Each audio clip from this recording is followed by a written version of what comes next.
Bonsoir à tous, merci de nous être fidèles. Tout de suite le sommaire de votre journal. La lutte contre les violences faites aux femmes, la mobilisation mondiale se poursuit pour sensibiliser les sociétés. Nous suivrons un reportage à Chefchaouen pour mettre en avant le rôle des associations qui prennent à bras le corps ce combat et aident les femmes battues à faire entendre leur voix. Chaos créatif, c'est le nom de la nouvelle exposition de l'artiste peintre franco-marocain Jean-Nom Cox. L'artiste revisite des souvenirs d'enfance. Il essaye de s'en défaire pour mieux apprivoiser le monde qui l'entoure.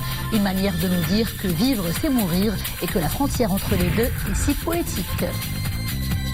De la poésie justement, mais avec de la musique cette fois-ci. Nous le verrons avec le groupe Les Barons de Baltimore, porté par le réalisateur et poète Hicham Ayouch. La formation musicale a séduit un public d'horizons divers avec des sonorités du jazz, du reggae et du groove.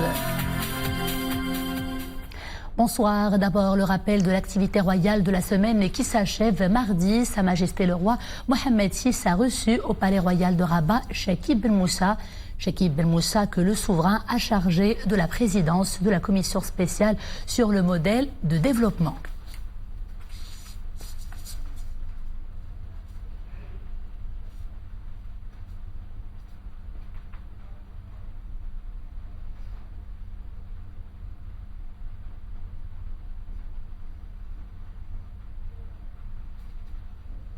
La lutte contre les violences faites aux femmes, un long chemin reste à parcourir pour en découdre avec ce phénomène social. Le sujet est à la une durant 2 semaines à l'occasion de la campagne mondiale consacrée à cette cause justement afin de sensibiliser à toutes les formes de violence qui touchent la gente féminine. C'est aussi le combat des nombreuses associations qui s'activent dans ce domaine. Parmi elles, l'association de protection de la femme marocaine et son centre d'hébergement. Il prend en charge les femmes victimes de violences et en situation difficiles, tout comme leurs enfants. Le reportage est réalisé à Chefchaouen par Fenna Chakir Alaoui et Abdel Ali Gnouni sur un récit d'Iman Ablou. À visage couvert, devant nos caméras, Aïcha daigne relater le triste récit de ce qui a changé le courant de sa vie après des fiançailles non concluantes. Mère célibataire, sans ressources, elle franchit les portes de l'association de protection de la famille marocaine à Chefchaouen, un refuge de paix, loin de toutes les violences.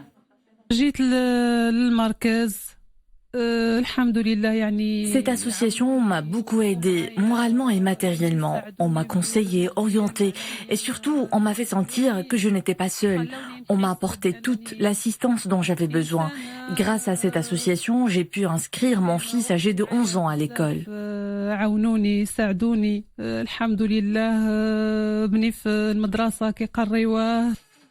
Contrairement à Aïcha, Aziza partage son douloureux passé de femme violentée à visage découvert. Elle aussi a trouvé refuge dans le centre multidisciplinaire d'hébergement pour enfants abandonnés et femmes en situation difficile. Mon mari m'a chassée du domicile conjugal. J'ai été livrée à moi-même avec 3 enfants à charge. J'ai déposé plusieurs plaintes contre lui et à chaque fois je retournais à la maison, mais en vain, sans obtenir gain de cause. Et de nouveau, il me violentait, jusqu'au jour où on m'a placée dans ce centre. Ici, il y a tout ce qu'il faut.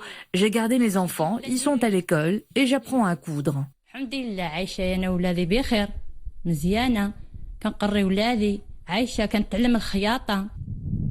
Depuis sa création en 2017, grâce à l'INDH et à d'autres partenaires, le centre accueille des femmes dans la même situation que Aïcha et Aziza. Ici, les victimes de toutes les formes de violence appréhendent un nouveau chapitre de leur vie. Elles apprennent à savoir-faire, tout près de leur progéniture, elles aussi admises dans ces structures.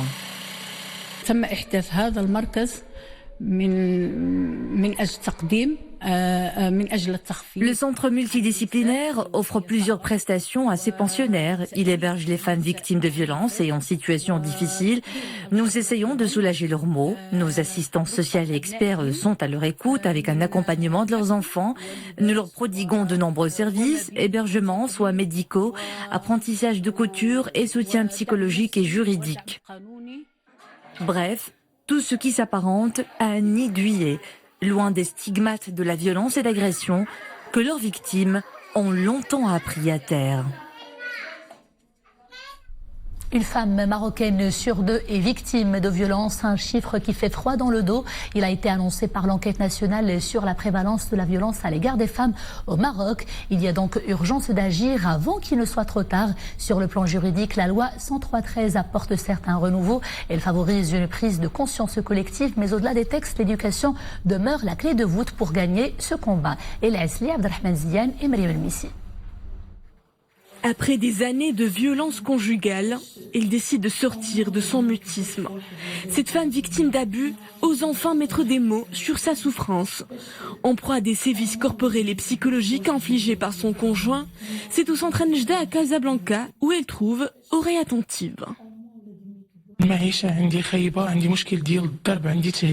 Je vis un cauchemar au quotidien. Je suis traumatisée par les violences physiques et verbales en récidive que me fait subir mon conjoint. J'ai eu recours à cette association pour pouvoir me reconstruire. J'espère que la nouvelle loi serait une issue de secours pour toutes les femmes battues. Une main forte, prêtée à ces femmes et filles en détresse. Partout dans le royaume, ces ONG font de la lutte contre les violences faites aux femmes leur cheval de bataille. Livrées à un combat quotidien pour éradiquer la montée en flèche de ce fléau, les associations peuvent désormais compter sur une législation réformiste. Plusieurs mois après son adoption, la loi 103/13 représente une vitrine de progrès, mais demeure insuffisante pour changer la donne. Nous nous sentons protégés et libérés, à l'abri des harcèlements dans l'espace public. Au-delà des mesures pénalisantes prévues par la nouvelle loi, notre religion bannit toute conduite violente à l'égard des femmes. C'est contraire à nos valeurs en tant que musulmans. On ne peut se contenter de la loi pour stopper cette violence. Il est plutôt question de mettre en place une politique de prévention, privilégier une éducation saine des jeunes générations aux notions de démocratie, de parité et de droits de l'homme. Au-delà des sanctions sévères et des mesures pénalisantes, l'éducation demeure le point précurseur du changement. L'arme la plus puissante pour transformer les mentalités et engager la société en faveur d'une égalité basée sur le genre et contre toute forme de violence, de sexisme et de discrimination. La mobilisation se poursuit justement dans les 4 coins du monde pour dire stop aux violences faites aux femmes à travers des manifestations géantes dans plusieurs capitales mondiales, européennes mais également asiatiques. Il est question de donner la priorité à la prévention comme nous venons de le voir à travers les gouvernements et les institutions internationales. Solidarité avec les femmes du monde entier. Auf die Politik. En Irak, la colère sociale ne faiblit pas. Ce dimanche encore, la désobéissance civile s'est amplifiée dans les grandes villes du pays, notamment la capitale Bagdad. Bagdad où 6 manifestants ont péri. Ils auraient subi les tirs à balles réelles du régime. Le gouvernement irakien garde pour l'instant le silence malgré l'intensité de plus en plus importante de ce mouvement de contestation.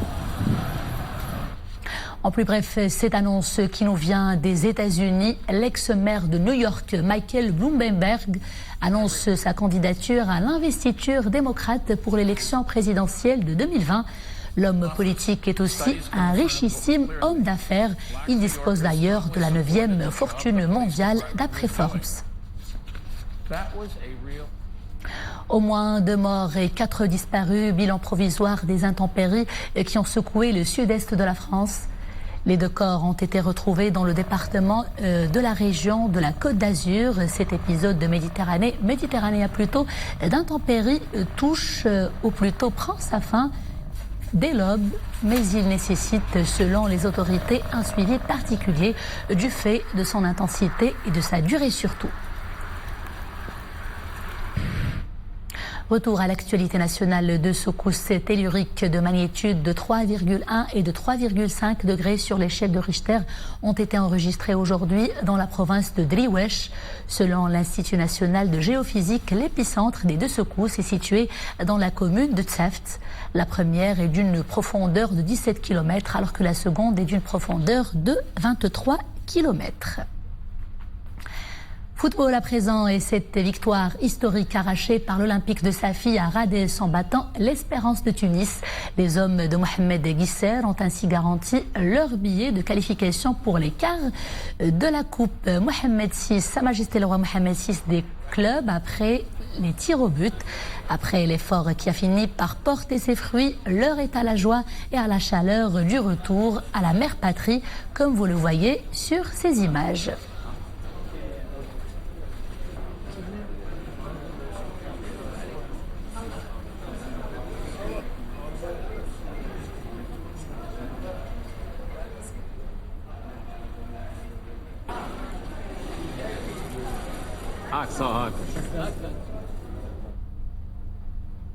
Le Raja de Casablanca s'est également qualifié pour les quarts de finale de la Coupe arabe et Sa Majesté le Roi Mohamed VI des clubs après avoir éliminé le Wydad lors d'un derby de folie. C'est le cas de le dire, un derby de folie aussi bien sur le terrain que sur les gradins. Un match exceptionnel et qui restera sans nul doute dans les annales du football national.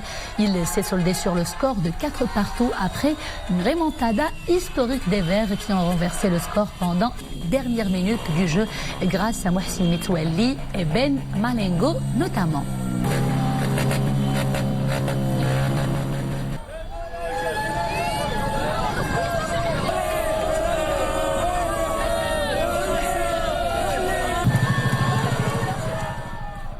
C'était donc des scènes de joie du public des Verts à Casablanca. Art pictural, et je vous invite à une immersion dans le sublime univers de l'artiste franco-marocain Jean Nouma Cox. Il puise son inspiration dans les couleurs de Marrakech, sa ville natale, mais aussi de la France et des États-Unis où il a notamment vécu, un artiste à l'identité plurielle. Découverte avec Mohamed Touanina et Zakaria Moqin Billah. À voir les œuvres de Jean Numako, on s'aperçoit de la forte influence de Marrakech, sa ville natale. L'artiste s'inspire des remparts de la ville ocre, ses couleurs et son ambiance, surtout le bleu majorel de l'artiste français Jacques Majorel. Un festival de couleurs imprimé avec enthousiasme fait jaillir une forte tension dans un équilibre fragile, par la richesse et l'intensité des couleurs et la superposition des couches picturales. Je suis d'origine native de la ville de Marrakech. J'ai grandi jusqu'à l'âge de 24 ans. Après, je suis parti rejoindre mon père en France, qui est licencié de l'école de Louvre, et il m'a appris à peindre. Et ça fait 8 ans que je vis en France, là, depuis mon retour au Maroc. C'est la première fois que je fais cette exposition à la Fondation Hassan II. Initié à la peinture figurative dès l'âge de 16 ans par le peintre américain Keith Ingerman, Jean Numako suit des formations artistiques en France. Il donne libre cours à son talent et découvre l'art abstrait auprès des jeunes peintres marocains en vogue. Pour l'artiste, la peinture abstraite lui apporte plénitude et équilibre. Ses œuvres picturales sont expressives et reflètent l'attachement et la nostalgie de l'artiste à son pays natal et au patrimoine marocain. Son travail est empreint d'une forte sensibilité et porte le cachet inimitable de son auteur.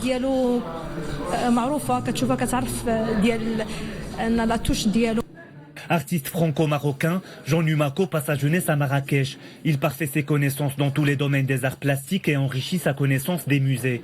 Il a à son actif plusieurs expositions en Europe et au Maroc. Cette exposition se poursuit à Rabat jusqu'au 20 décembre. Plongeons à présent dans un autre univers hétéroclite avec de la musique cette fois-ci et cette nouvelle formation qui fait la part belle à la scène marocaine underground. Je vous parle des Barons de Baltimore, un groupe loin de tout et proche de rien. Et c'est en tout cas ainsi que son cofondateur Hicham Ayouch se plaît à le définir. Hier, le groupe s'est produit à Casablanca, un concert éclectique où les douces mélodies du jazz, du reggae et du groove se sont harmonieusement caressées. Dominique Orlando pour le commentaire. Il est décidément un jeune homme tout à fait remarquable, à la fois réalisateur, écrivain, poète ou parfois même artiste peintre. Hicham Ayouch est aussi interprète et compositeur et il associe tous ses talents avec toujours cette même attitude très rock'n'roll. Le corbeau commerce, le croque-mort de vie. Son ombre te dévore, t'aspire. Moi, ça fait longtemps en fait que j'aime la musique. C'est une passion que j'ai depuis tout petit. Je pense que j'ai chanté beaucoup, enfant, adolescent. D'ailleurs, je chante tout le temps en fait. Et des fois, quand je suis avec des gens, ils me font même remarquer que je chante et que je m'en rends pas compte.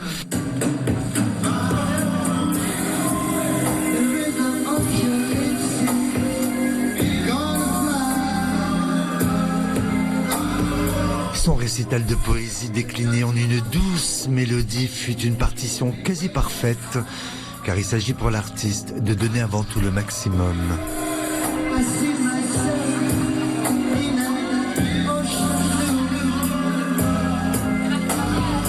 Là, vous me voyez, là, on est à 20 minutes du début du concert. Je le cache bien, mais j'ai le trac. Et en fait, par contre, je me préoccupe pas trop de ce que vont penser les gens. Moi, ce que j'ai envie de faire, c'est de leur donner le maximum, leur donner le meilleur de ce que j'ai à l'intérieur, avec toute mon émotion, avec toute ma sincérité. Si ça les touche, tant mieux. Si ça les touche pas, au moins j'aurais donné ce que j'ai à donner, quoi. Les ailes sont une femme, une fureur, un joyau.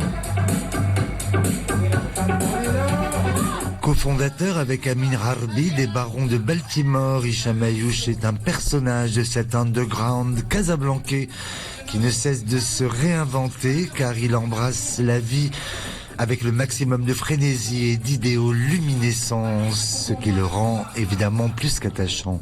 Et de me taire. Je suis un phénix, une parole, une prière. De la musique toujours à travers cette fois-ci la ville de Fès, la capitale spirituelle où l'orchestre symphonique royal a gratifié les mélomanes d'un florilège musical composé de grands classiques, une ode à la beauté et à la diversité. Je vous laisse savourer l'ambiance.